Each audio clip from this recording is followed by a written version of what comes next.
Muito bem, irmãos, estamos continuando. Valdeir Contaif é meu nome, estamos tratando sobre o Antigo Testamento e o nosso tema é o significado e aplicação do Antigo Testamento hoje. Viemos conversando sobre a influência, valores morais, valores espirituais que o Antigo Testamento tem trazido. E nesse momento falando sobre significado e aplicação. E é importante dizer sobre isso um pouco. Porque o Antigo Testamento, ele tem significado e tem aplicação para a igreja, para a minha vida e para a sua vida, para os nossos dias. Eu e você estamos em Cristo na salvação. E nós temos parte naquilo que o Antigo Testamento traz para nós. E eu preciso explicar essa afirmação, né? Entender dentro da interpretação e do compromisso bíblico. E por isso que eu estou dando esse tempo nesse instante para falar isso aqui com você. Né? Nós cristãos somos, segundo o apóstolo Paulo, em Gálatas 3:29, nós somos descendência de Abraão. Observa que Paulo ligou a igreja de Cristo com Abraão, o patriarca. Ele diz que nós somos descendentes de Abraão. E segundo o apóstolo Pedro, Pedro diz que nós, igreja, nós somos geração eleita e nação santa. 1 Pedro 2:9. Então, não importa mais se o cristão tem origem na etnia judaica ou se ele é de uma etnia gentia. Isso é um valor que não importa mais. Se o cristão está em Cristo, se o crente está em Cristo, ele se tornou família de Deus e ele passou a receber herança das promessas de Deus. Então, 1 Coríntios 3:21, 22 e 23, vai dizer, portanto, ninguém se glorie nos homens, porque tudo é vosso. Observa a ênfase dita aqui na Bíblia, né? Paulo falando, porque tudo é vosso, seja Paulo, seja Apolo, seja Cefas. Observa que ele incluiu a si mesmo o ministério de Apolo e ele fala do ministério de Pedro, né? Chamado Cefas. Ele fala, seja o mundo, seja a vida, seja a morte, seja o presente, seja o futuro, tudo é vosso, e vós de Cristo, e Cristo de Deus. Efésios 2, de 11 até 19, fica muito claro e muito explicativo. Efésios 2, de 11 a 19. Pensa bem. O que Paulo diz? Portanto, lembrai-vos que vós, no outro tempo, eres gentios, na carne, está falando de etnia, e chamados incircuncisão, pelos que na carne se chamam circuncisão feita pela mão dos homens. Então ele diz que o estatuto da circuncisão que os judeus usavam, feito pela mão dos homens, né, feito através de autoridade humana, ele fala que isso era uma coisa realizada na carne. Tem valor espiritual? O valor espiritual é o valor da separação, da consagração. Mas na igreja e na fé nós também temos consagração e temos santificação. Então nós estamos com o princípio. Por isso Paulo continua. Acompanha comigo, pode abrir aí Efésios 2, de 11 a 19, para ver isso com muita clareza. Paulo fala assim, que naquele tempo estáveis sem Cristo, separados da comunidade de Israel e estranho às alianças da promessa, não tendo esperança e sem Deus no mundo. Então, esses 5 tópicos que ele diz, ele fala que é a situação do não crente, do não cristão, de quem ainda não foi tocado pelo Espírito de Deus na obra da regeneração em Cristo. Então ele fala, naquele tempo você estava separado do que Deus fez anteriormente na história da salvação. Ele fala, vocês eram estranhos às promessas. Vocês estavam separados da comunidade de Israel e por isso não tinha esperança. Agora, olha o que o apóstolo Paulo fala. Efésios 2 é muito importante. Ele fala, mas agora, isso é muito importante, Porque aquela cláusula que eu falei outro dia com vocês sobre estar em Cristo, que no mundo grego, eu sou professor de língua grega, né? No mundo grego, você não encontra antes dos evangelhos, antes dessa obra de explicação do evangelho no Novo Testamento, você não encontra essa cláusula de estar em. Ninguém nunca esteve em Sócrates, em Platão, em nada, entendeu? Ninguém nunca teve em Cícero, ninguém nunca teve isso nem nos deuses gregos, né? Ninguém nunca esteve em Apolo, entende? Entre os deuses tinha aquele negócio de estar dentro da cabeça, devorou, não sei o quê, mas é um mundo espiritual imaginável deles e lidando com as relações que eles estavam tentando entender da natureza. Explicação mítica, uma teologia mítica, né? Mas aqui, quando a gente fala do mundo nosso, né? O valor espiritual de estar em alguém não existia. Isso é uma novidade no Novo Testamento, né?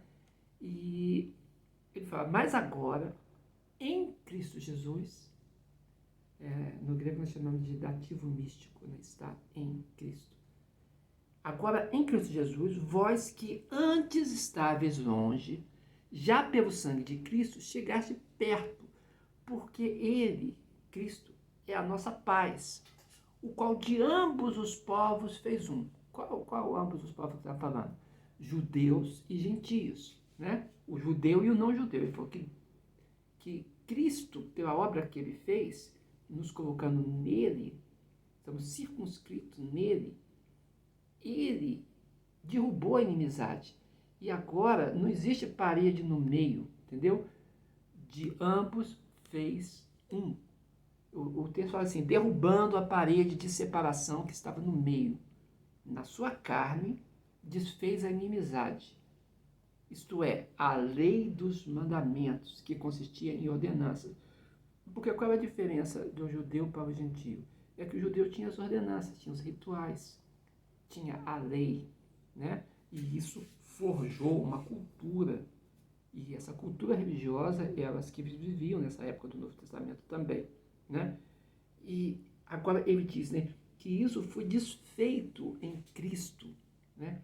E pela cruz reconciliar ambos com Deus em um corpo, matando com ele as inimizades. Então, assim como Cristo morreu na cruz, junto com a morte de Cristo na carne, a inimizade que consistia em somos diferentes porque guardamos a lei, somos diferentes porque temos ordenança, somos diferentes porque foi realizado promessas futuras em Deus e nós as conhecemos, isso cai porque em Cristo nós vamos agora receber de Cristo, o direito divino de Cristo, de conceder isso a quem ele quer, ou seja, ao povo dele. Então ele fala, e pela cruz reconciliar ambos com Deus em um corpo, matando com ela as inimizades. E vindo ele, de Cristo, e vindo ele, evangelizou a paz a vós que estáveis longe e aos que estavam perto, que eram judeus e que não eram judeus. Porque por ele, por Cristo, ambos, ou seja, judeu e não judeu, temos acesso ao Pai em um mesmo Espírito. Assim que já não sois estrangeiros. Nós não ficamos no templo, no pátio dos estrangeiros, entendeu? Que era a separação que tinha, né? Nós agora estamos em Cristo e a nossa vida é dedicada direta em adoração a Ele. Então nós não estamos mais no pátio dos estrangeiros. Já não sois estrangeiros, nem forasteiros, mas concidadãos. Ou seja, estamos junto com eles na cidadania celeste, mas concidadãos dos santos e da família de Deus, incluso na família de Deus. São as grandes doutrinas do Novo Testamento, né? A doutrina da santificação dá direito de estarmos no templo em adoração, direito a culto, fazemos culto a Deus, né? A doutrina da justificação, legalmente estamos considerados inculpáveis em Cristo Jesus. Então, com direito de acesso ao Pai, porque a culpa foi retirada de nós, a cena do tribunal celeste, né? Então, santificados, justificados e regenerados. E a regeneração é a grande doutrina bíblica que nos inclui na família de Deus. Nos tornamos agora nascidos de Deus, nascidos de cima, nascidos para Deus, em Deus, por estarmos em Cristo. É um grande texto esse.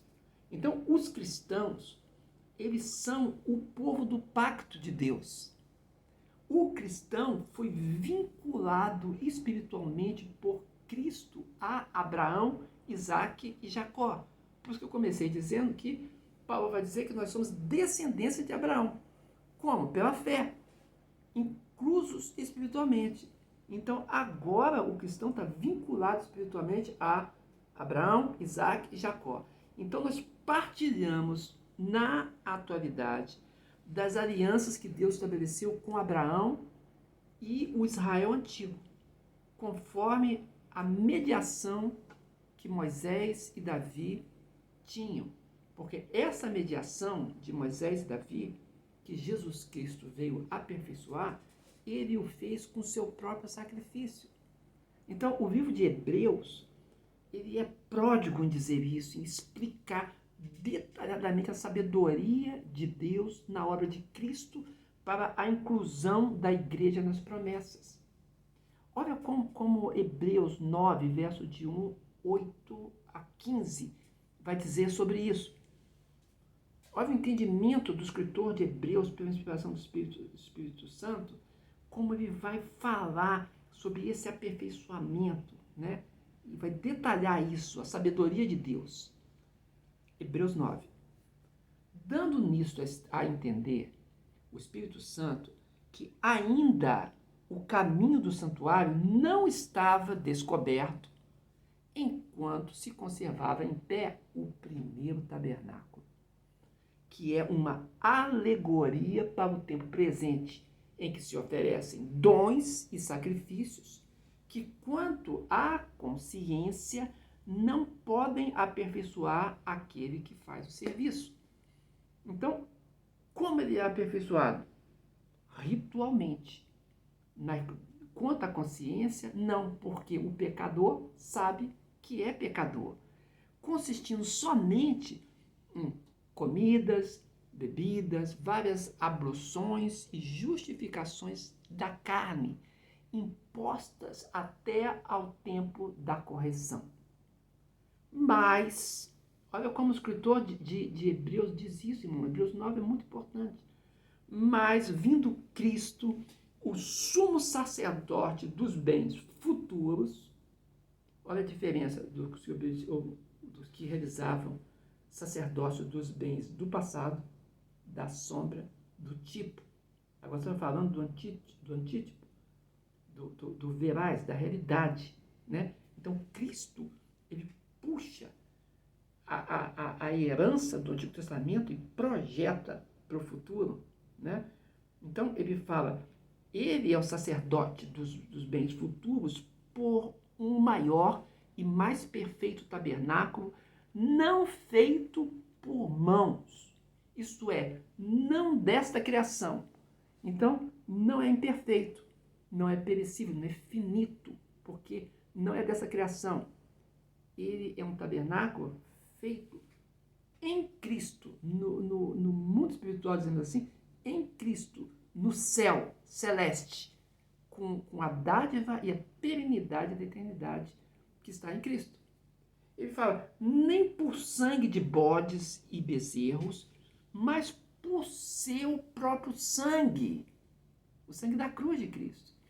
Porque se o sangue dos touros e bodes e a cinza de uma novilha aspergidas sobre os imundos os santifica, contra a purificação da carne, ou seja, a purificação ritual para fazer serviços do templo, quanto mais o sangue de Cristo, que pelo Espírito se ofereceu a si mesmo imaculado a Deus, purificará as vossas consciências. Aquilo que não é a pessoa fala, eu estou oferecendo isso, mas eu sei que sou pecador. Eu estou oferecendo isso vou poder fazer o serviço de Deus, mas algo precisa ser mudado em mim. E agora, em Cristo, nós estamos vencendo o pecado pela vitória de Cristo sobre o mal. Então, ele se ofereceu imaculado a Deus e ele purificará também as nossas consciências das obras mortas. Olha que coisa linda, irmãos. Aqui, as obras mortas, o batismo das obras mortas de Hebreus 6, né? Ele puxa o tema de novo para cá. Para servirdes ao Deus vivo, quanto mais o sangue de Cristo vai fazer isso para você servir ao Deus vivo. E por isso, está falando de Cristo, é mediador de um novo testamento, para que, intervindo a morte, para a remissão das transgressões que havia debaixo do primeiro testamento, os chamados recebam a promessa da herança eterna. Ou seja, saímos do temporal e entramos na eternidade. Saímos do material e entramos na espiritualidade. Saímos da lei e entramos na graça pela fé. É este o valor que Cristo nos traz. Então, o Antigo Testamento foi escrito exatamente ao povo da aliança. Para quem foi escrito o Antigo Testamento? Para o povo da aliança. Ou seja, foi escrito para quem participa do pacto com Deus. O objetivo dessa escritura é a revelação da história da salvação e do significado espiritual que Deus tem para cada um dos eventos, para cada um dos acontecimentos e para cada uma das palavras. Qual é o significado que Deus tem para essas coisas? Então, a igreja é o povo do pacto com Deus, em Cristo. Porque é o povo do pacto em Cristo, pelo sangue do Novo Testamento, que Jesus inaugurou. Então, Jesus fala bem assim, em Mateus 26, 28, porque isto é o meu sangue, o sangue do Novo Testamento, que é derramado por muitos para a remissão dos pecados, Mateus 26, 28. Então, Jesus tinha consciência do que ele estava fazendo, estava com uma construção maravilhosa, incluindo todos nós, incluindo o que crê.